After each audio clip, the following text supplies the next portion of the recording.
Democracy, it's the word we hear every election season, the promise every politician makes, and the dream many Ugandans still hold dear. But since gaining independence in 1962, Uganda has continued to struggle in its pursuit of true democracy. Decades later, that dream feels further away for many, leaving some Ugandans wondering if they'll ever witness a fully functioning democracy. Services, they are not getting the same services. And you find that people from Tungamo, they are getting more. While people from Uganda, they are getting more.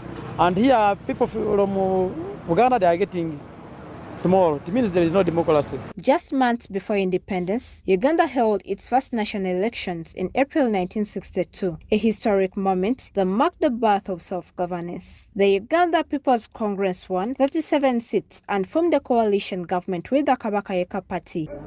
DP has got 4,000. Paving way for Milton Obote to become the country's first prime minister. For a moment, the promise of democracy seemed within reach, but that hope was short-lived. Political divisions deepened, leading to the exile of Uganda's first president, Sir Edward Mutesa II, and eventually the 1971 military coup that brought Idi Amin to power, a turning point that sent the nation's democratic journey into turmoil. But in 1986, a new sense of hope swept across Uganda. After years of war and uncertainty, a young rebel leader, Yoweri Kaguta Museveni, rose to power, promising to rebuild the nation and restore the democracy Ugandans had long dreamed of. His message inspired millions who believed a new chapter had finally begun. Nearly 40 years later, President Museveni remains at the helm, now seeking a seventh term, still speaking the same language of democracy, even as critics question his decades-long rule. Bush War veteran and retired Major Alhaj Abdul Naduli, now a presidential advisor, reflects on this history, saying every Ugandan leader has come to power with the promise of democracy, including Museveni himself, who first laid out his vision in the famous 10-point program of 1984. It remains that someone said, it's what proverb said, it is easier said than done. Huh? It is so softly said, no, we shall get democracy. Moment as he comes on the power, he forgets that.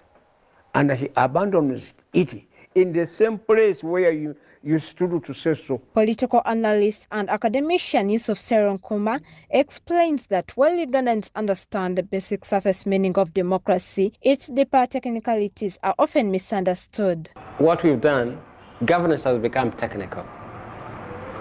Governance has simply become technical. So you govern through technical variables. Okay? So the lie is in the technicality. We have a parliament. Oh yes, we have a parliament. Are we governed by the constitution? Yes, we have a constitution. Do you go to the electoral process? Of course we hold elections. And we have a free press? Of course there's a free press. So you tick the box: parliament, press, judiciary, constitution, elections, right? So the lie is in the technicalities. That behind those technicalities is actual power. He warns that this gap makes it difficult to guarantee the true practice of democracy in the country. That we go to an electoral process as for the sake of it. It's very ceremonial. It's ceremonial that we go to an electoral process, but we don't go into elections to decide the next government. Neither could you say that people's human rights are respected, because you have so many people in jail, abducted on the streets, and thrown behind bars without any due process. So these are too many to count. So you can't say that's protection of human rights. Article 21 of the Universal Declaration of Human Rights, adopted in 1948 after the Second World War, underscores democracy as the rightful system of governance through which citizens can freely pursue their aspirations. But as political analyst Yusuf Seronkuma observes, while Ugandans have a deep desire for democracy, challenges such as leaders who overstay in power plus repeated constitutional amendments have created loopholes, turning the pursuit of democracy into a journey with no clear destination. Maria Cornelia Atire reporting for